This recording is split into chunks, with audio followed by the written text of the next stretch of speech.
No ensino oficial da Igreja Católica Romana, o Papa é considerado o cabeça visível da Igreja na Terra, sendo apresentado como sucessor do apóstolo Pedro.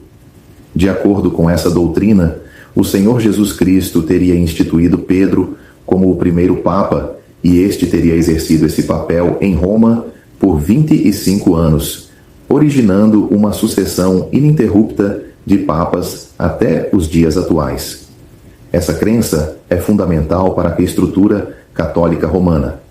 Mas será que as Escrituras sustentam tal ensino? Existe algum fundamento bíblico para o ofício de um Papa com autoridade suprema sobre toda a Igreja? Ao examinarmos as Escrituras, não encontramos base para essa doutrina. A Bíblia ensina que o Senhor Jesus Cristo é o único cabeça da Igreja. Cristo é o cabeça da Igreja, sendo Ele próprio o Salvador do corpo. Efésios, capítulo 5, versículo 23. A autoridade da Igreja pertence exclusivamente a Ele e não é transferida a nenhum homem.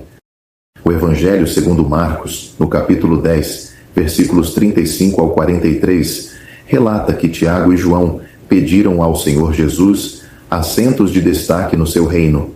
Ele, porém, respondeu: Vós sabeis que os que são considerados governadores dos gentios dominam sobre eles, e os seus grandes exercem autoridade sobre eles.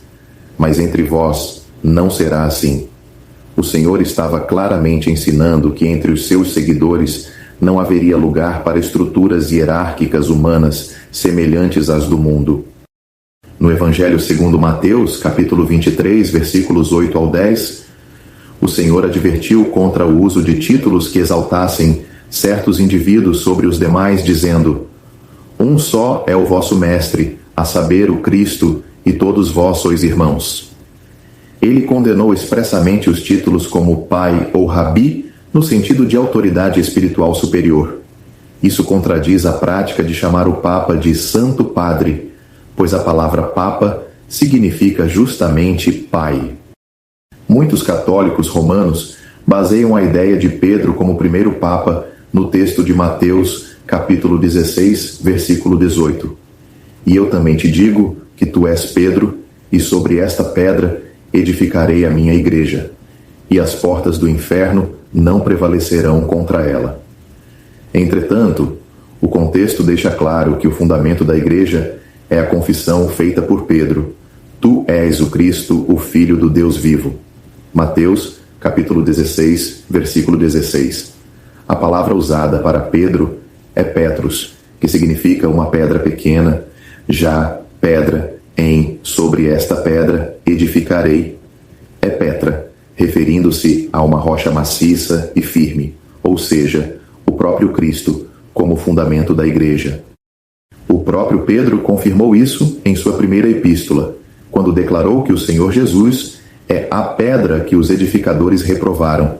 1 Pedro, capítulo 2, versículos 4 ao 8.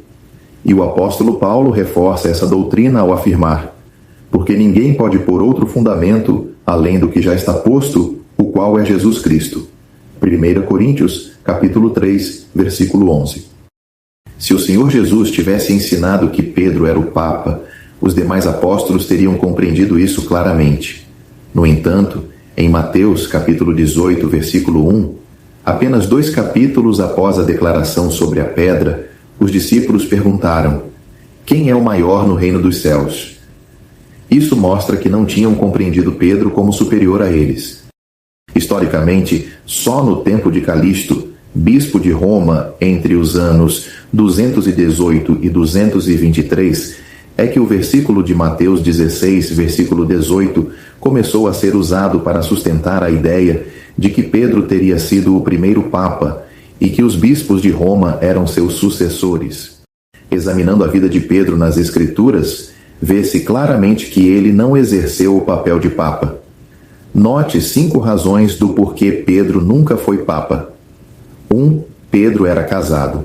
Em Mateus, capítulo 8, versículo 14, lemos que o Senhor Jesus curou a sogra de Pedro. Em 1 Coríntios, capítulo 9, versículo 5, Paulo menciona que Pedro, chamado também de Cefas, tinha uma esposa. Isso contradiz o celibato exigido dos papas. 2. Pedro rejeitou adoração. Em Atos, capítulo 10, versículos 25 e 26, quando Cornélio prostrou-se diante dele, Pedro o impediu, dizendo: levanta-te, que eu também sou homem. 3. Pedro nunca exaltou tradições humanas.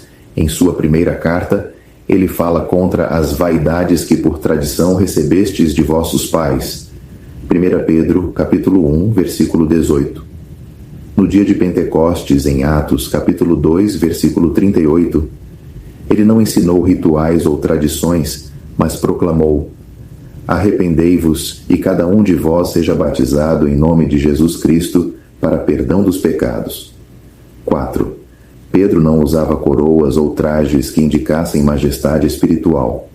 Em 1 Pedro, capítulo 5, versículo 4, ele afirma que apenas quando o Supremo Pastor aparecer, os fiéis receberão a coroa incorruptível de glória. 5. Pedro jamais se declarou infalível. Em Gálatas, capítulo 2, versículo 11, Paulo relata que resistiu a Pedro na cara porque era repreensível. Se Pedro fosse infalível, tal repreensão não seria possível. Embora Pedro tivesse papel proeminente nos primeiros dias da igreja, foi o apóstolo Paulo quem teve o ministério mais abrangente, especialmente entre os gentios. Ele é chamado de o apóstolo dos gentios. Romanos capítulo 11, versículo 13. Enquanto que Pedro foi principalmente para os judeus. Gálatas capítulo 2, versículos 7 ao 9. Roma, sendo uma cidade gentílica, dificilmente teria Pedro como seu bispo. Não há evidência bíblica de que Pedro tenha estado em Roma. O Novo Testamento menciona sua presença em Jope, Antioquia, Samaria e outros lugares, mas nunca em Roma. Curiosamente, na carta aos Romanos, escrita por Paulo por volta do ano 58, 27 pessoas são saudadas pelo nome, mas Pedro não é mencionado. A ideia de Pedro como bispo de Roma surgiu muito mais tarde, com base em tradições que só aparecem no terceiro século. Portanto, toda a estrutura hierárquica do catolicismo romano não encontra base nas escrituras sagradas. O verdadeiro fundamento da Igreja é o Senhor Jesus Cristo, e todos os salvos são chamados a ser membros do seu corpo, em humildade e igualdade, servindo uns aos outros em amor e submissão ao cabeça que é Cristo.